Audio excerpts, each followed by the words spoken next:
ఇందిరమ్మ ప్రభుత్వం అంటేనే ఇందిరమ్మ ఇల్లు. జై శ్రీరామ్ అందరికి. అయితే చూసినారు కదా, ఇందిరమ్మ ఇల్లు అంటేనే కాంగ్రెస్ ప్రభుత్వం అంట, కాంగ్రెస్ ప్రభుత్వం అంటేనే ఇందిరమ్మ ఇల్లు అంట.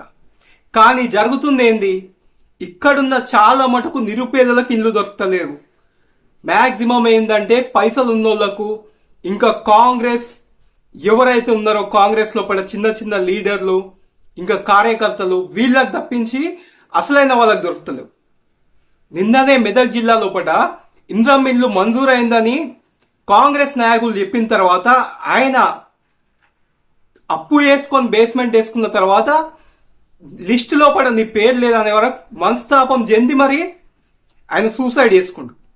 మెదక్ జిల్లా లోపల ఇందిరమ్మ ఇల్లు లోపల అతని పేరు రాలే అని మనస్తాపం చెంది మరి సూసైడ్ చేసుకుంటు. నేను అంటున్నా ప్రజలకు, ఈ పాపం ఎవరిది? మొన్న ఒక నెల రోజుల కింద చూసినాం, సేమ్ సూసైడ్ చేసుకొని ఒక బీఆర్ఎస్ కార్యకర్త సూసైడ్ చేసుకుని ట్రై చేసిండు. ఈ పాపం ఎవరిది? కేసీఆర్ 2 టర్మ్స్ ఉండు, కానీ ఆయన స్వార్థం కోసము ఏంది సరిగ్గా గట్టియలే.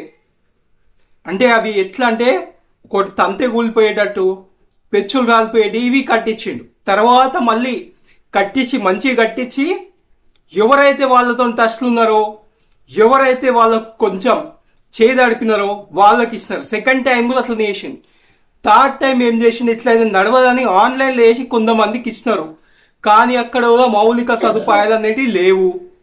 ఇకపోతే ఇంకొకటి, వీళ్ళ కమిషన్లు మళ్ళీ యథేచ్ఛగా తీసుకోవాలనేసి, ఎలక్షన్ ఖర్చులు తీసుకోవాలని చెప్పి ఒక దళిత బంధు అనే స్కీమ్ పెట్టి దాంట్లో కమిషన్లు గుంజుతారు.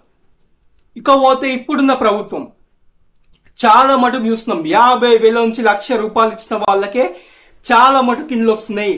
ఇకపోతే కాంగ్రెస్ వాళ్ళు వాళ్ళకే ఇచ్చుకుంటున్నారు. మళ్ళీ గరీబోన్ పరిస్థితి ఏంది? నేను ఇదే ప్రశ్నిస్తున్నా. ఇంకా ప్రజలారా, నేను చెప్తున్నా, ఈ 3 ఏళ్ళు ఎట్లనో అట్లా మీరు ఓపిక పట్టండి. ఓపిక పట్టి ప్రజలలో నుంచి వచ్చే ఒక మధ్యతరగతి నాయకుని కోట్లేయండి. ఏ నియోజకవర్గమైనా పర్వాలే. మీ దగ్గర ఎవరైనా మంచి ఇండిపెండెంట్ ఉన్నా పర్వాలే, మధ్యతరగతి వ్యక్తి ఏదైనా చిన్న పార్టీలో జాయిన్ అయ్యి కంటెస్ట్ చేసినా పర్వాలే, వాళ్ళ కోట్లేయండి. వాళ్ళ కోట్లేసిన నాడే మీకు ఈ డబుల్ బెడ్రూమ్లు అయినా సరిగ్గా, ఇంకా దళిత బంధు లాంటి ఇంకేమైనా ప్రభుత్వం నుంచి వచ్చేటి సక్రమంగా వస్తాయి. లేదంటే ఇట్లాంటి దరిద్రులకు కమిషన్లు ఇచ్చి కూడా కొన్ని దగ్గర వస్తలేవు.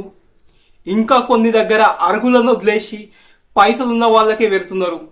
ఇట్లాంటివి జరుగుతూనే ఉంటాయి. మనం మారనంత వరకు ఇట్లాంటివి జరుగుతూనే ఉంటాయి. మధ్యతరగతి వాళ్ళకు అవకాశం ఇవ్వండి. ఎందుకంటే మధ్యతరగతికే ఆ బాధ ఏందో తెలుస్తుంది. అంతేగాని ఈ బిజినెస్ మ్యాన్లకు, ఇంకా ఈ కాంట్రాక్టర్లకు, ఇట్లాంటి వాళ్లకు, అంటే వాళ్ళకి ఎప్పుడైనా మైండ్ ఎట్లా అంటే పంచుతారు.